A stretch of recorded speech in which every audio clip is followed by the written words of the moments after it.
Good morning students, ninth class. बेटा आज की आपकी वर्कशीट नंबर 14 आई है जिसकी डेट है 7 अगस्त 2021। बेटा हमने वर्कशीट जो प्रीवियस की थी उसमें वो डिटर्मिनर्स थे और आज उसी को ही हम कंटिन्यू करेंगे। डिटर्मिनर्स हैं क्या? Determiners is a word placed before a noun to provide information about something specific और पर्टिकुलर। यानी किसी नाउन से पहले सेंटेंस में ये यूज़ किए जाते हैं जो उसके बारे में कोई स्पेसिफिक या कोई पर्टिकुलर इन्फॉर्मेशन देते हैं। वो क्या कहलाते हैं? वो कहलाते हैं आपके डिटर्मिनर्स। डिटर्मिनर्स कितने टाइप्स के होते हैं उसको आप पढ़ेंगे। यहाँ पर डिटर्मिनर्स के टाइप्स हैं और यहाँ पर उसके एग्जांपल्स हैं। चलिए बेटा इसे देख लेते हैं। आपको दिया गया है डिटर्मिनर्स दे आर, मतलब आपको जो यहाँ दिए गए हैं they are 5 types of determiners. First is article, demonstrative, possessive, quantifier, numeral और ऑर्डिनल। तो ये आपके क्या हैं? ये आपके डिटर्मिनर्स हैं। आर्टिकल में आप किसका यूज़ करते हैं? A and the. Second demonstrative में this, that, these, those. Possessive my, your, her, his, its, their, यानी इसका, उसका, मेरा। पॉजेसिव हो जाना, यानी ये चीज़ मेरी है या उसकी है। तो जब किसी चीज़ में ऐसे पॉजेसिवनेस आती है वो क्या कहलाता है? डिटर्मिनर्स। डेमोन्स्ट्रेटिव क्या होता है? दिस, दैट, ये, वो, वहाँ, वे, है ना, इस तरीके से।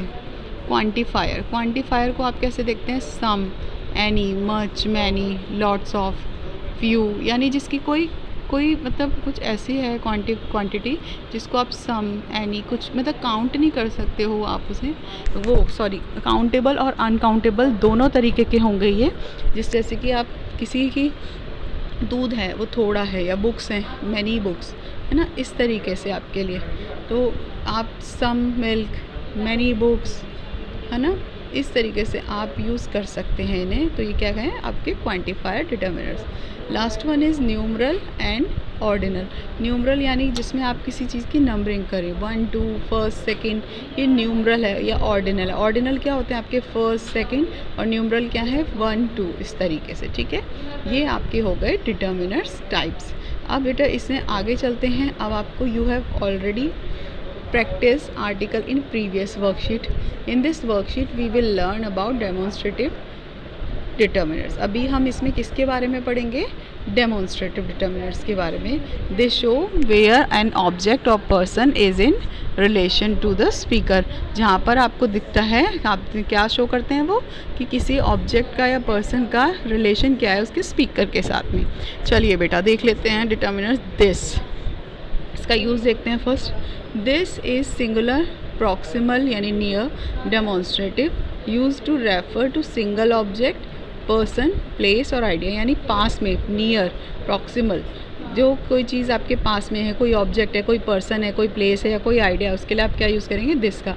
जैसे कि यहाँ पर आपके पास में ये एक बुक रखी है तो आप फर्स्ट सेंटेंस है this is a book.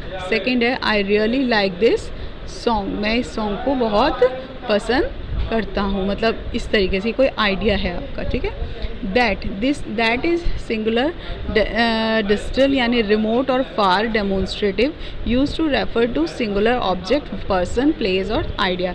Same जैसे आप पास के लिए आप दिस का यूज़ कर रहे थे, अब यहाँ पर आप किसका? दूर के लिए दैट का यूज़ करेंगे, चाहे वो आपके पर्सन हो, ऑब्जेक्ट हो, आइडिया हो या प्लेस हो।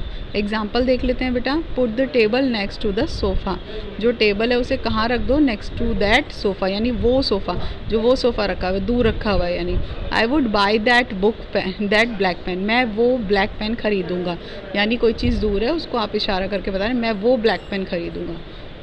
समझ में आ गया आपको दिस और दैट में फ़र्क। नेक्स्ट है आपका these. This is a plural, proximal यानी नियर, प्लूरल के लिए जब आप बहुत सारी चीज़ें आपकी पास में होती हैं। एक के लिए तो हम क्या यूज़ करते हैं? दिस, और बहुत सारे जो पास में होती हैं उनके लिए हम क्या यूज़ करते हैं? दीज। तो these cupcakes are very tasty. पास में कोई कपकेक्स रखे हुए हैं आपके, उनको आप कहेंगे ये कपकेक्स बहुत टेस्टी हैं। नेक्स्ट आपका एग्जांपल देख लीजिए। I would consider these options, मैं इन ऑप्शंस के ऊपर कंसिडर करना चाहूँगा। ठीक है, ये आपके हो गए दीज और दिस का डिफरेंस। नेक्स्ट आप देखेंगे दोज। दोज में आप क्या समझते हैं बेटा? Those, this is a plural distance. Same जैसे आपने दैट में कोई एक चीज़ सिंगुलर के लिए दूर है तो आपने दैट लगा दिया। अगर बहुत सारी चीज़ें दूर हैं तो आप क्या लगा देंगे, प्लूरल के लिए दोज लगा देंगे, चाहे वो कोई ऑब्जेक्ट हो, पर्सन हो, प्लेस हो या आइडिया हो। इसका एग्जांपल देख लीजिए, those apples are very juicy. ये एप्पल क्या है, बहुत जूसी है वो एप्पल। बहुत सारे एप्पल्स रखे हैं, उन्हें आप इशारा करते हुए बता रहे हैं उन्हें, तो ये डेमोन्स्ट्रेट कर रहे हैं आप उनका कि वो एप्पल्स बहुत जूसी हैं। Those children are praised by the principal. उन बच्चों को, चिल्ड्रन अपने आप में ही प्लूरल है, चाइल्ड का प्लूरल होता है चिल्ड्रन, तो वो बच्चे को उन बच्चों को किसके द्वारा प्रेज़ किया गया, प्रिंसिपल के द्वारा प्रेज़ किया गया। ये बेटा हो गए आपके दीज और दोज के भी डिफरेंसेस।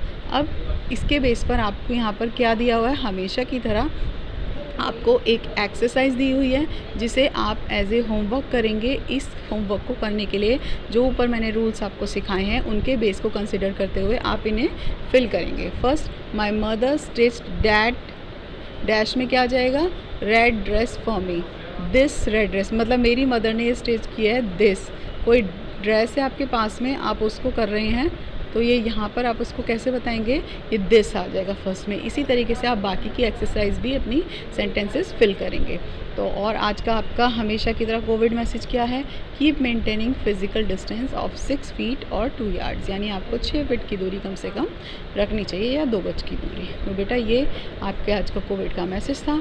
आई होप आपको वीडियो और आपकी वर्कशीट समझ में आई होगी। इस वर्कशीट को जल्दी से जल्दी करें और मुझे जल्दी से जल्दी इस वर्कशीट को करके सेंड कर दें। कुछ चीज़ नहीं समझ में आती है तो उसे आप मुझे ज़रूर डिस्कस करें, ज़रूर पूछें और ख़ुद से करने की कोशिश करें ताकि आप खुद को जज कर सकें आपको कितना समझ में आया है। ओके बेटा, थैंक यू।